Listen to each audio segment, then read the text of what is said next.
We are very excited to talk about Seeds of Light today, which is our brand in which we bring forth all of our offerings and services. And it's also where we share the content of our life and the things that we learn through relating and the things we learn through community building and the things we learn through the wisdom teachings of those that have walked before us. Yeah. And it's really the synthesis of everything we are exploring. And and then we get to kind of find our own codes, find our own medicine through that. So we're excited to be here with you all. I would love for you, babe, to share a little bit about Seeds of Light and the name and sort of the symbolism and the origin of the name. Yeah. This journey to get here has been, obviously, you've had your life path. I've had my life path. These paths have interwoven, and each of us really came together with a lot of shared interests. And so many of these interests are around accessing the light that's within us, and I think our shared belief, one of our core beliefs is that, each of us, every single human has a light within. And this light is not like the light we see. It's the light of consciousness. It is the light of pure source love that emanates through each and every one of us. And this light of consciousness is within every cell of creation, within every atom. And within the human vessel, it rests in the heart. And that is this radiating essence that wants to pour out into the world. And this path that we've been on is the path of remembrance of what that light essence is for each one of us. So the seed of light that exists within us is meant to shine in the world. And when it does, it illuminates the world around it. It illuminates the light within every human that you meet. We can move through the world seeing every individual as a unique divine expression. And our role is to bring forward our light to help and serve and be of service, be of the highest service. The Grail question, like, how can I be of the highest service? That is to activate the fullness of our light. And that comes through, noticing where there are things that impede that light within us and moving through those processes of witnessing those patterns and drawing them to surface with consciousness, with love, and alchemizing them into more light. Yeah. Yeah. Seeds begin in like the dark, wet soil. Yeah. And I think a lot of the work we do, whether it's breath work, psychotherapy, gene keys contemplation, energy work, there's a depth in which you go to the darkness to excavate the light. And I think that's, part of our union is we've never really shied away from that. Yeah. Yeah. And it takes courage. Absolutely. To venture into those dark places, to meet what I think that a lot of what we would call like the veils, the darkness, the things that are blocking that light, they show themselves as fears. Yeah. And those fears can be deeply restrictive and limiting. We may feel called to express something in the world, but then we're worried, like we have self-doubt, we have self-judgment. We worry about the judgments of others, which is just a projection of our own self-judgment. Totally. And so witnessing where we feel called to bring something into the world, and then also like, oh man, I'm scared of that. And then leaning into that edge, like that's the continuous work. And that edge continues to move out the further we go. And that's the light expanding. And as the light grows brighter, it shines onto some of the deeper pockets of darkness, fear that are ready to be called forward. Yeah, for sure. This mission to help individuals shine their light in the world is really important to me because I think we have found ourselves in a lot of systems that perpetuate frequencies of victimization. And, you know, these systems flourish because we have stayed in a victim frequency. And when we claim our light and we claim our freedom and we are connected to our divinity, we know that we're not a victim to anything. And these systems start to crumble and we get to return to the garden. You know, this mission feels so important because every individual connecting to their light and finding the love that they have for humanity, for all that is, we're going to create something so beautiful. But as long as like we are living behind the veil, as you said, or living in like darkness, or does this even matter? Am I capable of living the life of my dreams? I don't know. What will other people think? Judgment, shadow. The systems continue to go on, and we sort of see the trajectory of how things are going right now. And so this feels just so paramount for everyone to like look deeply at what might be blocking your light and what medicine, what magic exists in you, just waiting to be expressed in the world. And, you know, what's blocking or protecting your heart. And that is the work that I think feels most alive for us. That's the path we're actively walking and exploring all the time in our union. But this mission is so important because I think we have gotten really sick and we have been in a victim frequency, and it's time to connect with the truth. Yeah.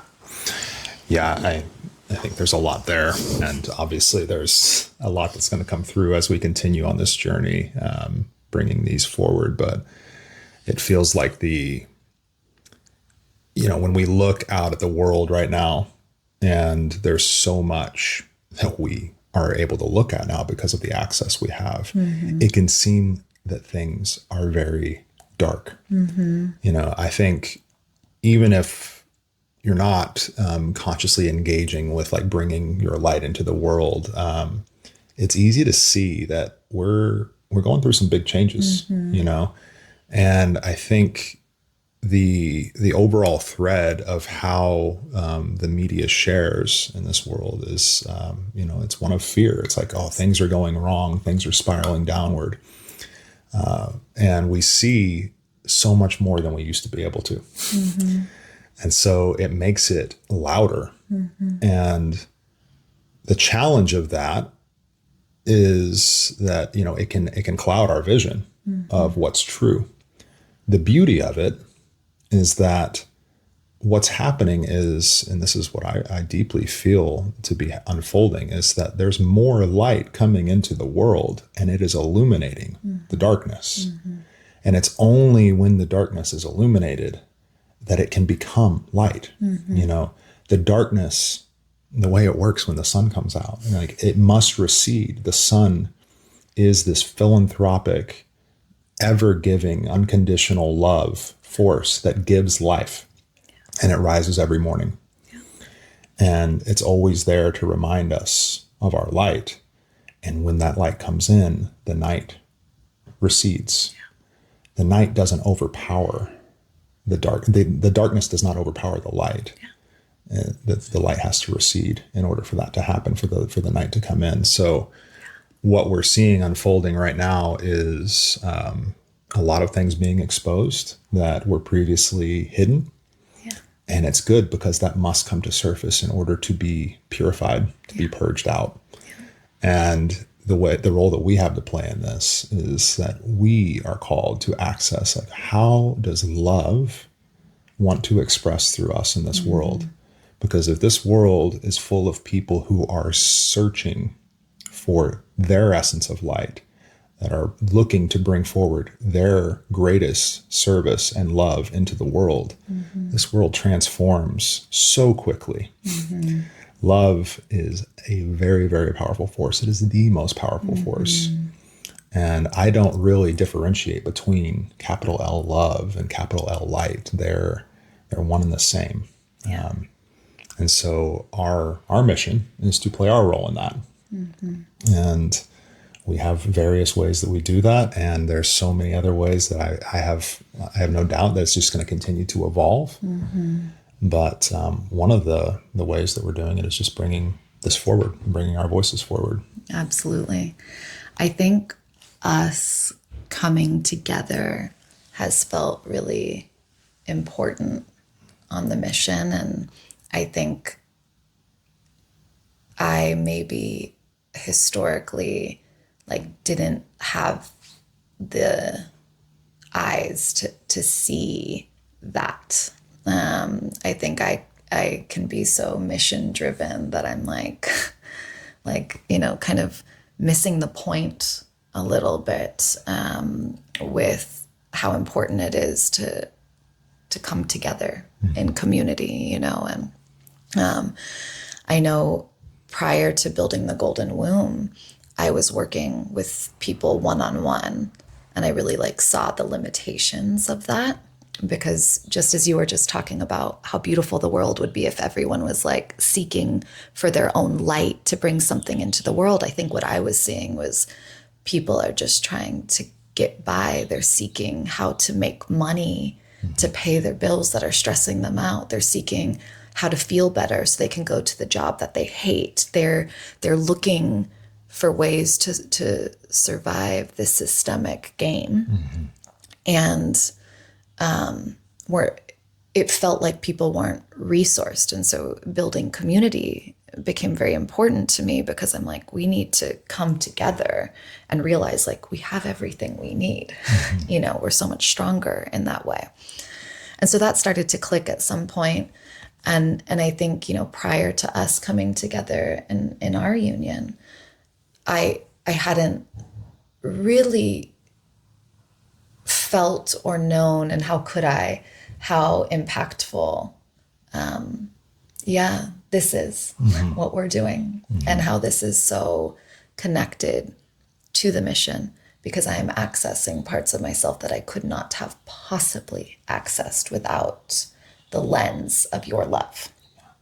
And it's just been really, our union has just been really important for my dharma and for the path that I'm walking. And you have made me a better space holder. You have empowered my ceremonial skills. I see when we serve the magic that happens with the container, because you're so embodied in, this divine masculine energy, and I get to bring the feminine flow. And I think the containers we hold are very balanced because of that. And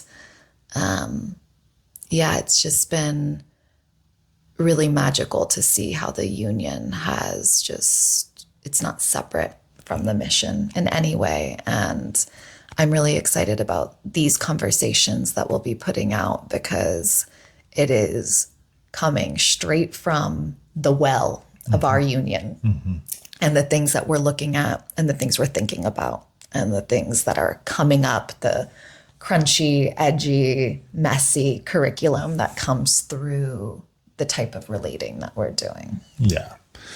We're stronger together. Yeah. That's actually a big component of how the light expands. It's the amplification that happens through relating. Yeah. And unions are super powerful. Yeah. It's not it's not the math that we've known. It is divine math, as I say. Like, it's like 1 + 1 is 3. It amplifies and exponentially expands Yeah. when we come together in love. And I think one thing that you named is like the survival of the systems.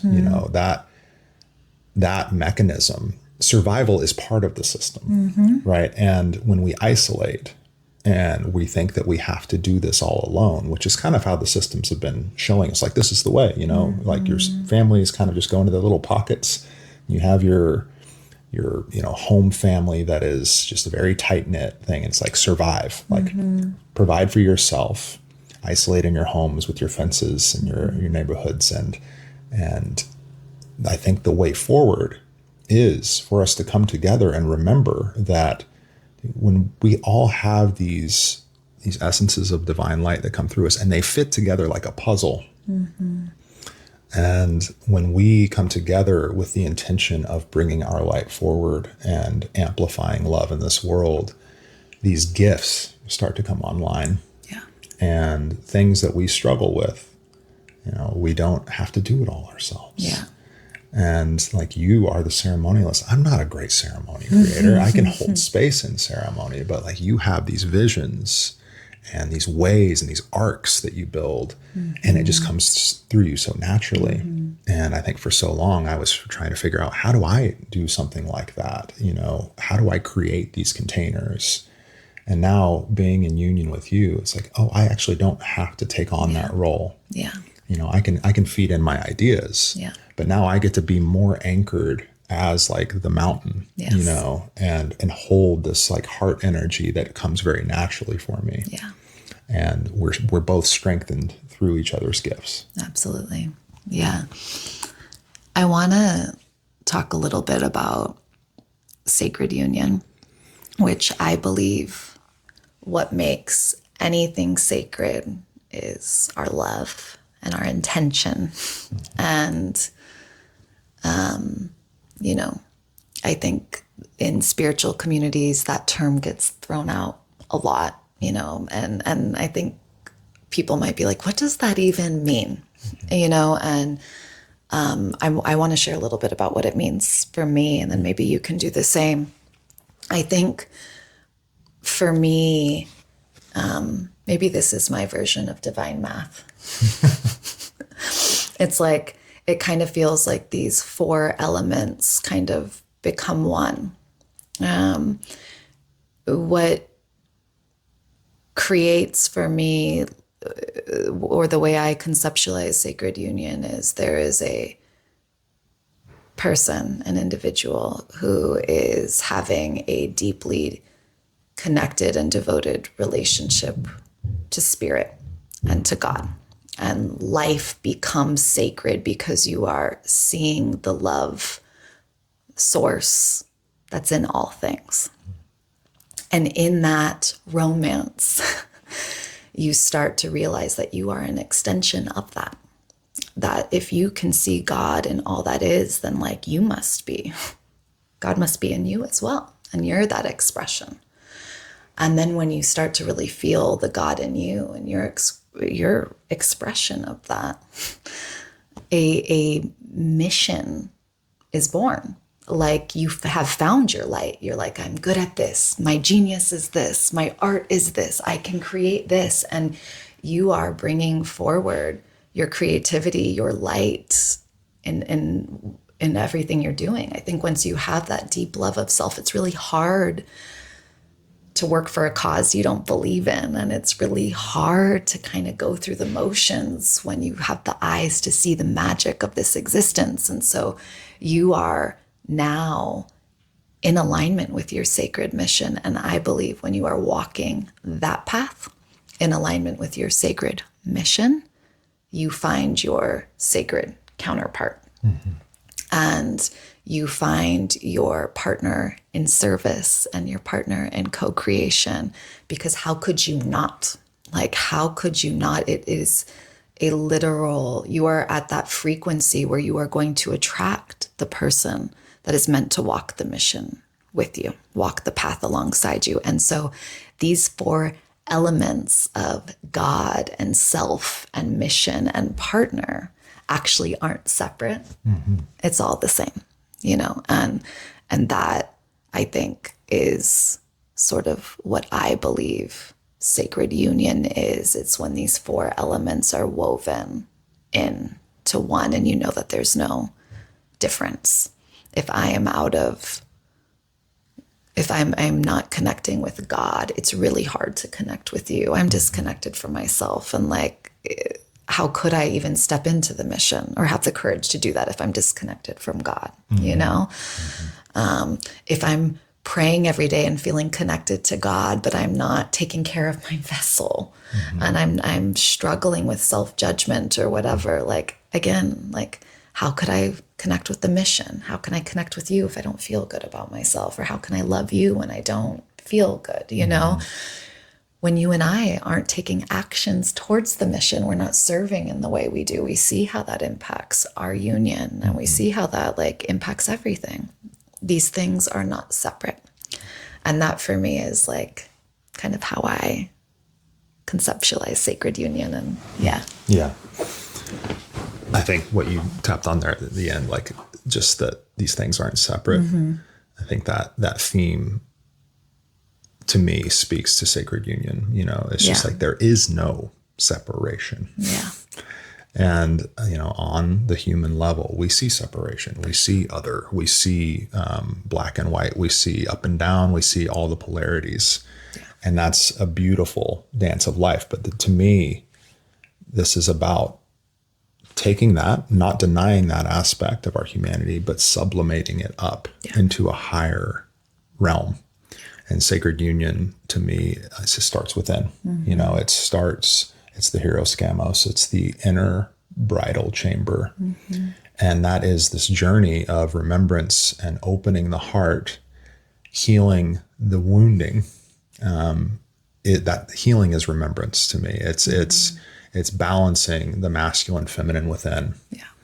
And as we do that, we become whole individuals, that we're not seeking love outside of ourselves to complete us.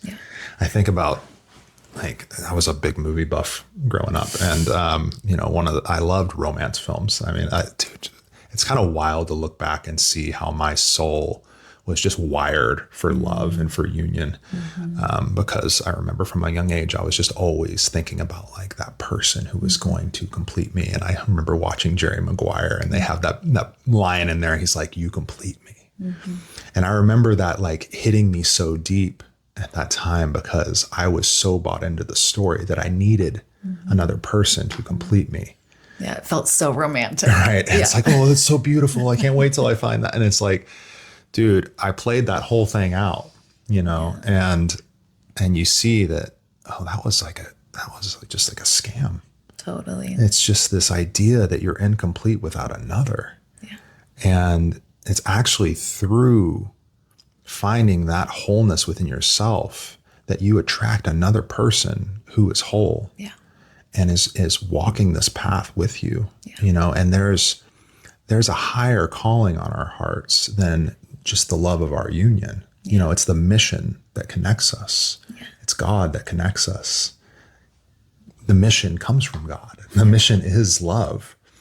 And how that love expresses through us is unique, and how it expresses through our union is unique. Totally. And so we, for me, sacred union is it's that journey of bridging that gap within ourselves. And then you are led to the partner, if that's on your soul's path, right? I also feel that there are people who are not wired for union in this life, and may not desire it. And their mission is like, dude, I'm meant to be solo. I'm meant to do this mission in this way. And that's beautiful too. But there's still a union that happens within the self that allows for that like wholeness and that fullness of expression to come through that vessel, even if they choose not to enter into partnership. Absolutely. I love seeing every individual's true, authentic expression. And I would love to hear from other couples walking this path how you define sacred union. Like, by no means are we thinking we have the definition of what it is. This is just like how we're conceptualizing it and exploring it and relating to it, and love to hear all the different facets of union and how it expresses. And it's beautiful. Yeah. And it unfolds as you walk it. Absolutely. Absolutely. Absolutely. If you think you got it all figured out, like, yeah, good luck. Yeah. But I do, you talking about Jerry Maguire, I do feel like the Grail romance is the romance with the divine. Mm-hmm. It is the romance with courting yourself and finding these new parts of yourself. And then, if you're lucky enough to find someone that will like do that with you, it's just what unfolds is really magical. Mm-hmm. I'll also say that sacred union is not for the faint of heart. Yeah.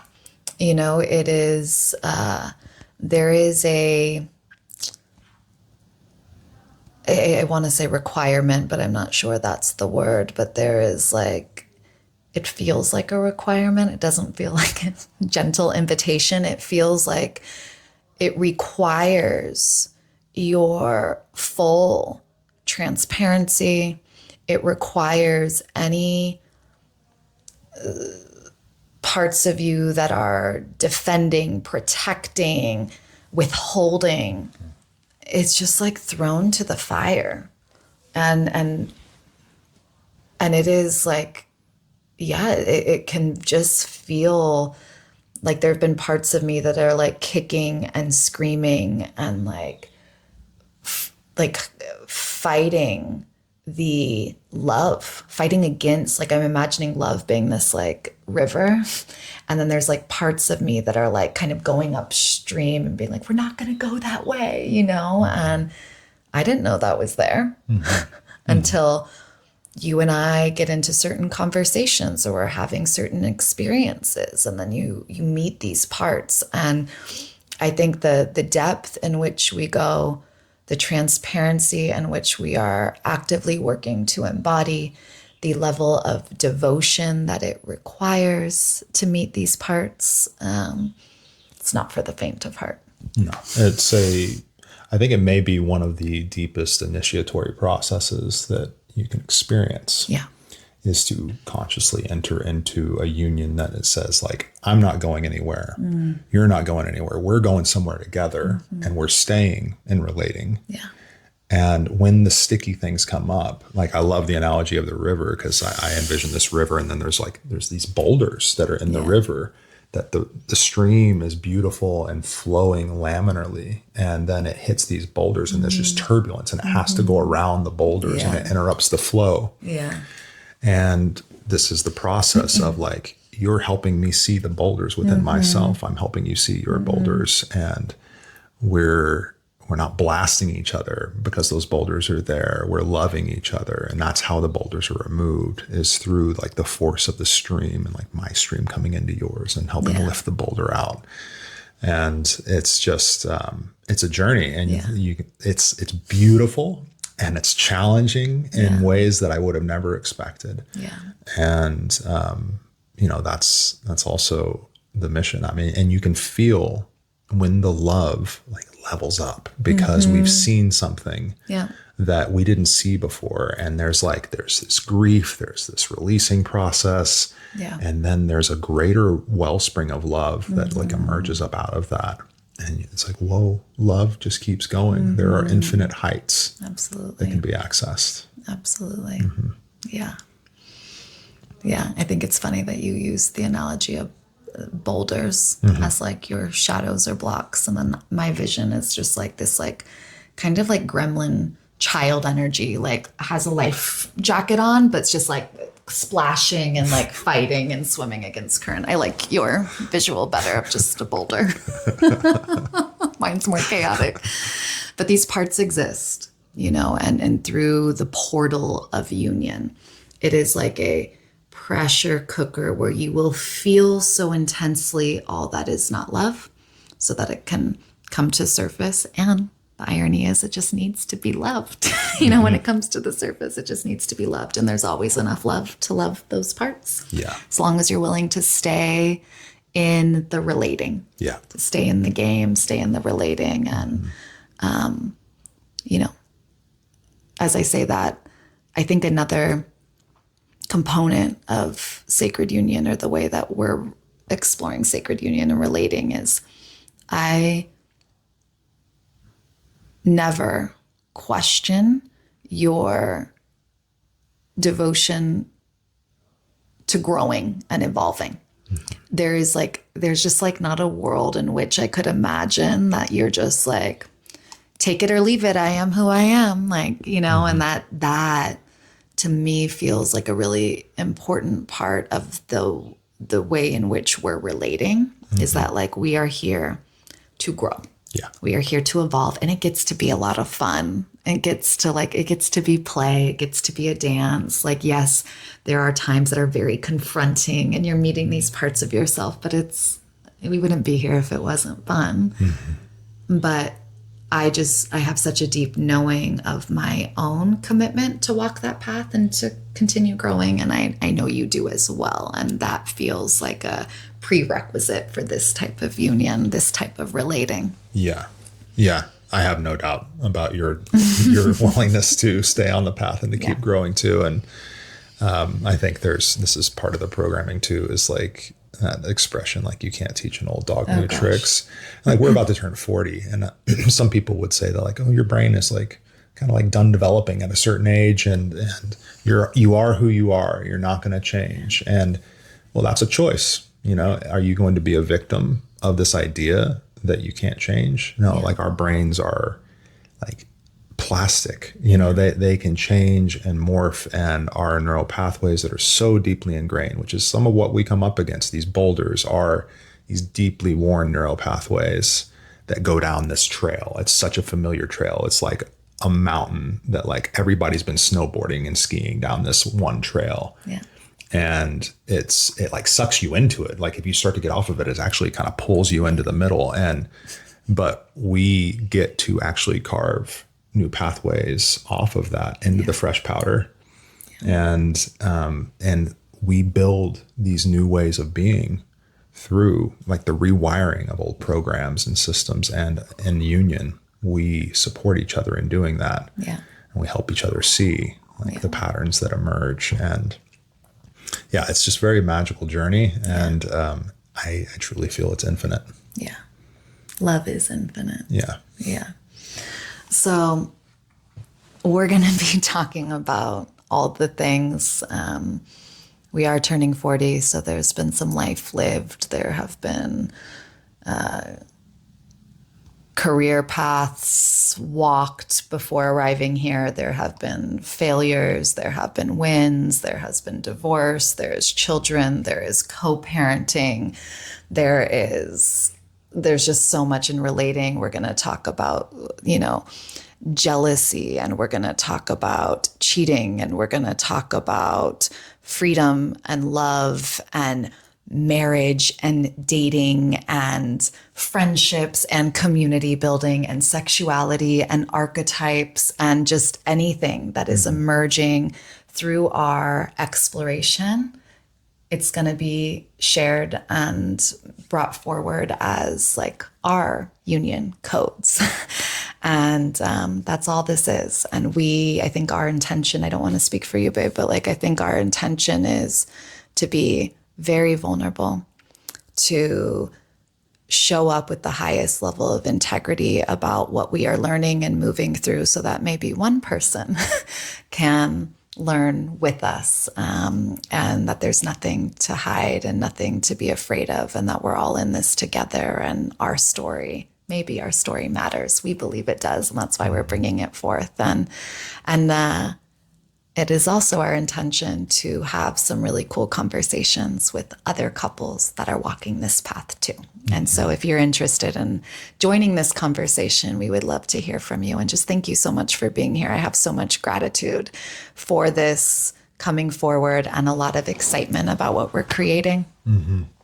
Yeah, we are not going to be talking theory here. This is going to be lived experience coming forward through us, through our life lived. And we're turning 40, but life is just getting started. That's what it feels like. And there's just so much to explore. And I think, like you said, vulnerability, Yeah. authenticity, those are, like, to me, the greatest currency of our time. Yeah. And we're going to do our best to embody that fully. Yeah. And I get to do it alongside you. Yeah. I love you. I love you, babe. Thanks for being here, guys. Thank y'all.